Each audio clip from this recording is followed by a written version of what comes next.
This is Pete Moore on Halo Talks NYC. I have the pleasure of bringing to you entrepreneur out of Salt Lake City, Taylor Stull, coming in from Flowell. You might not have heard the name yet, but you're going to in the future. We're going to talk about the gamification of fitness. We're going to talk about tools that can be used and reward systems. So Taylor, welcome to your first Halo Talks. Hey, Pete. Thanks for having me on. Glad to be here. Awesome. So you got a background in IT. You've obviously done a lot of, game-changing things at companies you've worked for in the past and put in permanent change, I think, in the companies, at least from what I read up on. So what brought you into our industry and, what frustrations are you trying to solve? Yeah, great question. I mean, at the end of the day, just trying to keep people healthy for their whole life. I think that all of us in the industry recognize that we can make good decisions throughout our life, then we're going to be have longer, more enriching, more fulfilling lives. And a big trend is longevity. And so that's really what I'm here to bring to market a solution to, contribute to. The background on me, I was doing product management, primarily with preventative health solutions in New York. So your neck of the woods, and kind of saw firsthand, how poor lifestyle decision-making just results in poor clinical outcomes and a lot of burdens on the individuals and the families. And, really took it upon myself in my own experience, going through health challenges and finding lifestyle frameworks that kind of resolve those challenges for me. I wanted to pay it forward and, have amazing partners in my business to do that. Awesome. So give us a little bit of a window into what the Flowell system does, how health club or studio can onboard it, and what needs to be done internally versus what you guys do on your end. Yeah, sure thing. So Flowell is really aiming to deliver team-based experiences and lifestyle games that help clubs and coaches build and nurture communities amongst their members, and really nurture active and potential clients to grow renewals, repeat purchases of personal training, and ultimately, long-term revenues. Gotcha. And how much does it cost to get on board? And do you manage the reward system? Do you set that up? Or do they set it up? What's the ref to Yeah, get for sure, going? man. So it's really geared towards trainers that are leaders in the community, for clubs. And in terms of getting up and running, it's $94 per trainer. We basically provide the reward system and the gamification. Really, our intention is to bring members together outside of the club, just given the trends in the industry where, people are expecting to spend some time in some of their workout regimen in the club and then certainly have their own activities outside of. But what Flowell aims to do is to bring back a central point of reference that the club provides, which is our gamification engine, some of the cool technology that I'm happy to get into, and the trainer that they may or may not be working with in the club, but trying to drive that relationship building, which is key to retention. Got it. When you looked at the industry before you started, did you see a big white space that needed to be filled? Did you see competitors that were doing things and it's like, yeah, that's kind of what needs to happen, but you've got like a little bit of a window into like, this is how people actually behave? Where was like the trigger point for you as an entrepreneur to say, I'm doing this. I've done enough research to be pseudo dangerous or convince my parents that like this, I've done my diligence here, which I've had to deal with several times. So I'm not coming at you. No, honestly, it's been trial and error and, success in learning through failure. And, my partner and I started Flowell a year and a half ago, really with the focus on providing administrative solutions for online health and fitness coaches. We built the solution, it kind of ran into scaling issues and really had to go back to the drawing board and understand, what does the client and the member, the person who's seeking a healthy lifestyle actually need? And the answer really wasn't, more coaching or better programming. It was, there were three things that were consistent across hundreds of interviews that drive long-term healthy lifestyle decision-making. The first being community, the second being fun experiences, and the third being rewards. And so when we went back to operators and to coaches to, ask the question, what do you have available to you? And what are the tools that you're using to facilitate that experience that, your members and your consumers are actually telling us that's what keeps them going and keeps them motivated? and we largely were, encountered with shrugged shoulders. And so that's really what drove the pivot for us, and started us on the path of building a solution that is community based, team oriented, providing engaging experiences that nurture relationships and offer meaningful rewards in a couple of different ways. Got it. So Taylor, as you look at building a business, you get into the market, you've got something that you believe is going to be the right solution.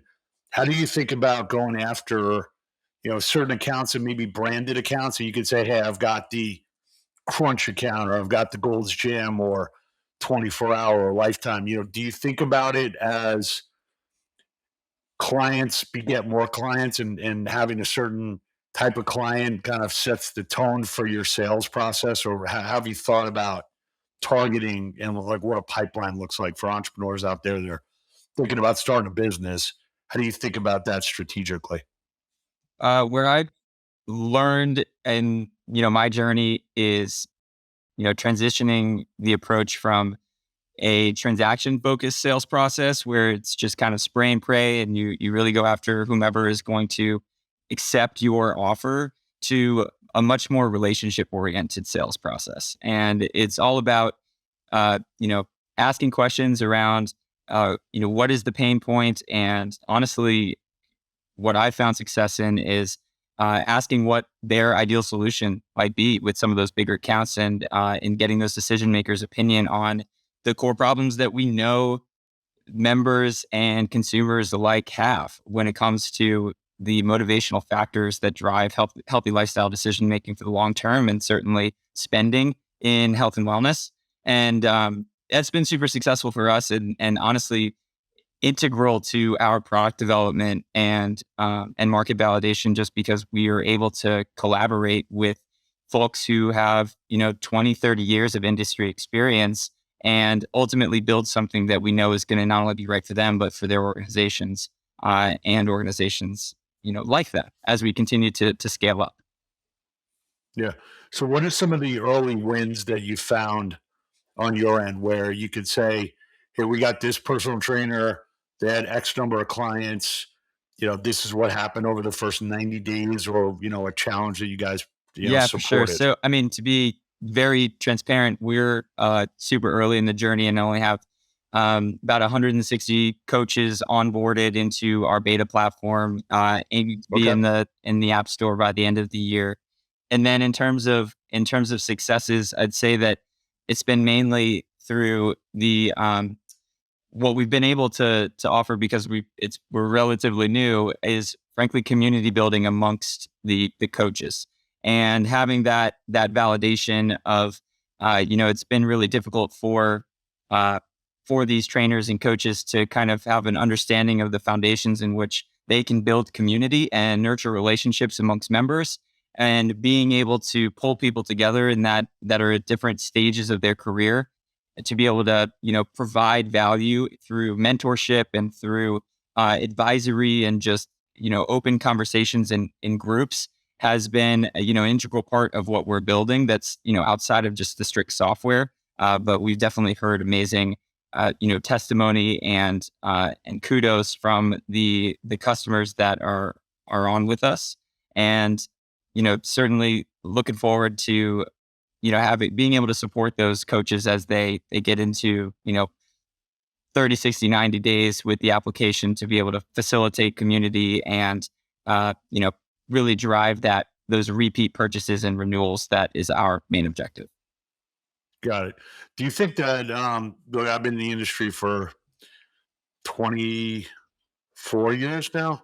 Um, a health club kind of used to own the member, if you will, Yeah. and everybody else kind of worked inside of that location to provide programming services, experience for those members. I feel like maybe after COVID, to use maybe a little bit of a stretch of an analogy, maybe the health club is kind of like, Madison Square Garden, and they're like the venue.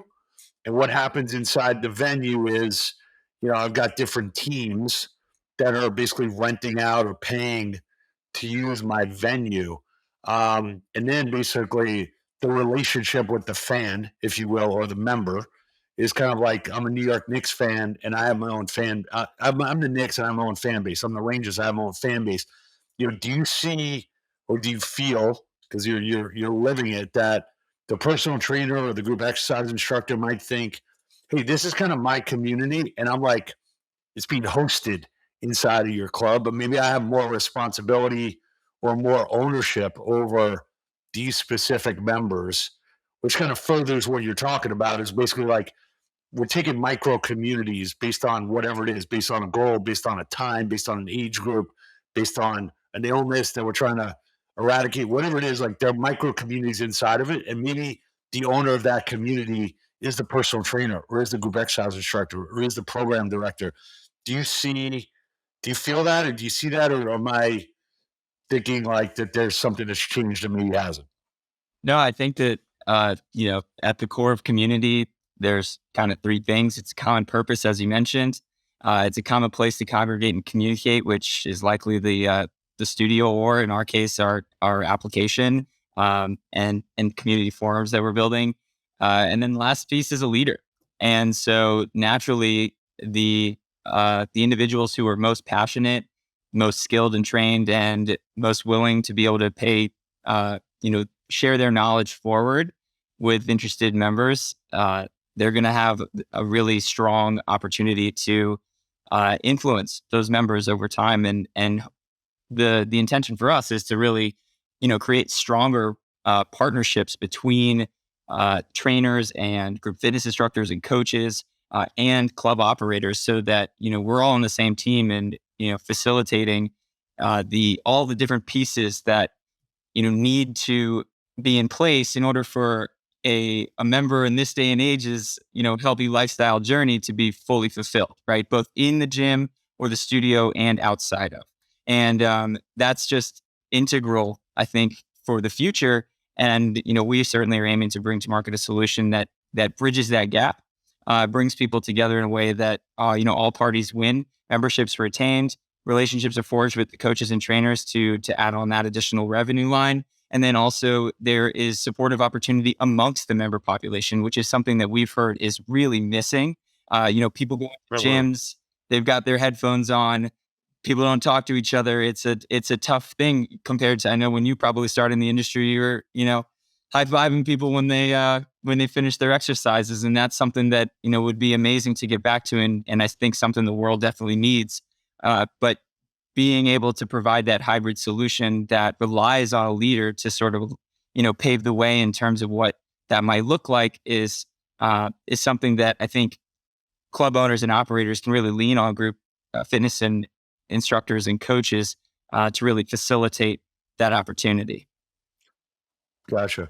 From a standpoint of rewards, we're an investor in a company called Promotion Vault, which does gift card fulfillment on a rewards as a service basis, and they're trying to basically connect direct actions that a member will take and a reward and a validation of that reward. So you're not necessarily giving somebody, cash reward that comes out of the P&L of a club or a studio, but gives them a $50 discount or $50 card to Lululemon or Whole Foods, and connect that challenge or that action or fulfillment or result with a reward that doesn't necessarily cost the club dollar for dollar. Um, are you finding out that the community needs like monetary or financial rewards in addition to the ancillary benefits of feeling like you're part of a community and you actually have friends and you can text with people and you got relationships you're building? Like, are we in like this capitalist society that everything's got to have some monetary component to it? Yep, we sure are.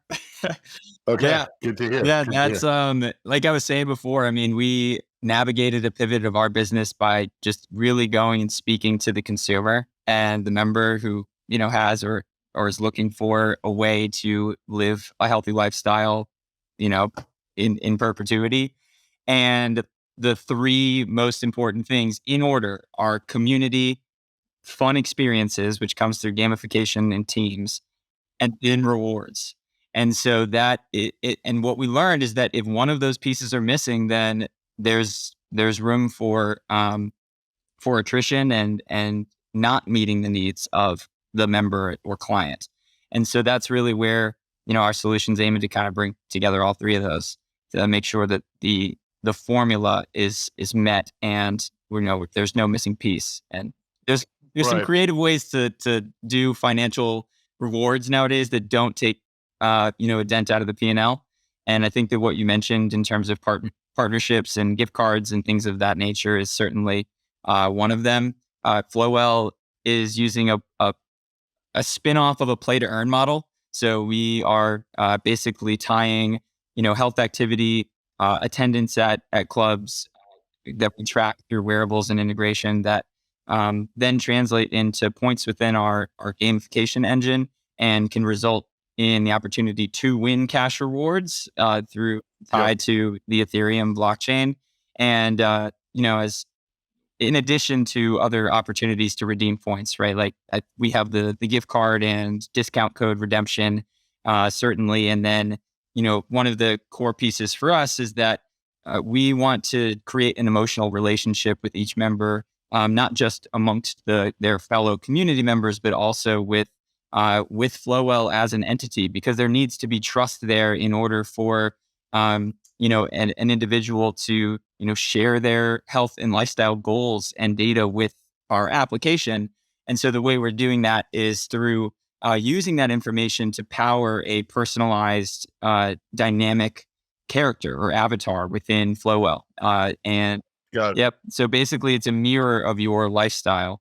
And you can, as you live your healthy lifestyle, that you accrue those points, you can update your, we call it Wubii, your wellness buddy. And you Okay. update it. Everybody's got their own.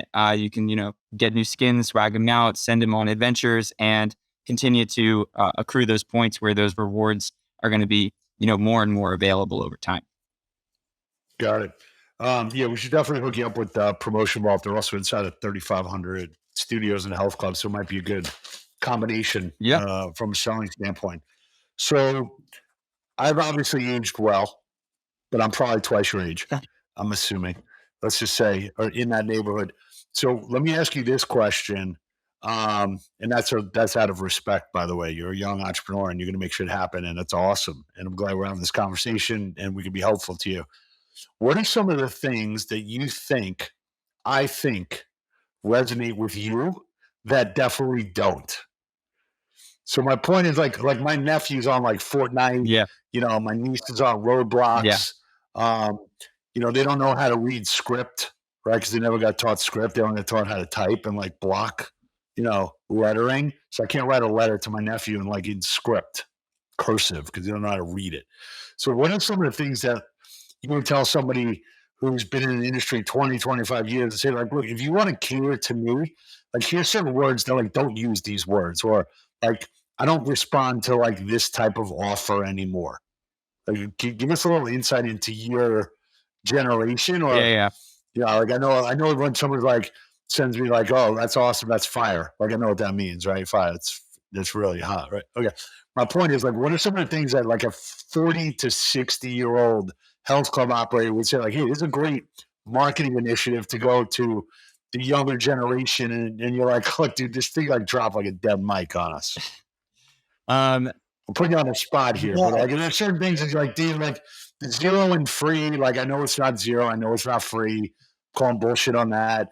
Is there like, hey, come in here to have fun? Well, I'm not really here to have fun. I want to get strong. I want to take my shirt off. I want to go to the beach. I want to go get a date. Like what are some of the things that we should know about? Be like, dude, treat us this way, or else like we're not listening. Yeah. I mean, I think at the end of the day, when it comes to marketing to health and fitness consumers, whether they're older generation or younger generation, there's some result that we're all looking for. I think that the younger generation is looking sexy is, if we unfortunately sit around and, watch a lot of TV and play some video games and whatever, then, we might want to slim down and, 6 weeks to a six pack kind of deal. And Yeah, I think that especially now with just sort of the genesis and maturation of social media and sort of falsified sort of perception of oneself, which sucks that it is the case, but it that's such a good way to say it. I love it. and it's So it is true for younger Yeah, generations that, we're still looking to look good on the outside, right? And I think that as people go through their life, the goal of health and fitness just shifts a little bit, right? And it's about longevity, and you like for me personally, it is about longevity. Like my routine is super right, diversified. Like I spend time in the gym. I love to ski. I live in Salt Lake. I'm out in the mountains a lot, right. running and doing a lot of yoga, a lot of meditation. Like super well rounded, and I think a lot of people want that, and that is sort of the shift, which is probably no surprise to you, Pete, right? You want to look sexy when Yeah, you're out in bars when you're 18 to probably 26, and then it starts to fade a yeah. little bit, but still definitely a part of the population that's like that. Yeah, I feel like people have like Gold's Gym as an example. Like they're near and dear to my heart. I was part of the team that did the first private equity Gold's Gym Yeah, deal. And they used to have these like 60, 90-day body transformation challenges, and hundreds of thousands of people would sign up yeah, to be part of this Gold's Gym $100,000 challenge. And the before and after pictures were just like incredible. Like you just sell off of those pictures of like people that actually came here look like that. No, they actually look like this, yeah, And I feel like that there's no reason not to go back to that to a certain populations. Like, look, yeah, I want to get off my ass. I've been in quarantine or pseudo quarantine. And my social skills are obviously not what they used to be. yeah.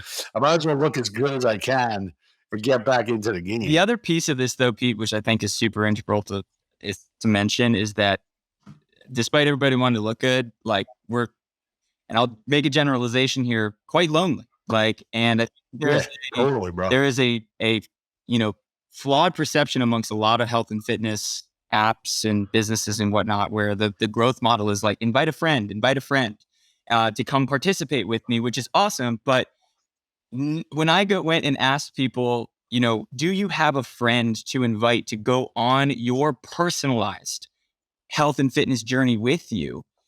Largely the answer is no, because it's an incredibly That's so intimate true, dude. I mean, experience. I've seen that. And I've seen this. Yeah, so right. that's one of the things that, we have you mentioned Fortnite. One of the creators of Fortnite is one of the investors in Flowell and been incredibly helpful in designing the team-based and community-oriented approach to what we're building, because at the end of the day, the thing that's probably going to be most sticky is not so much bring your friends to have fun with you, but I can have fun with strangers who are on the same or similar journeys to me.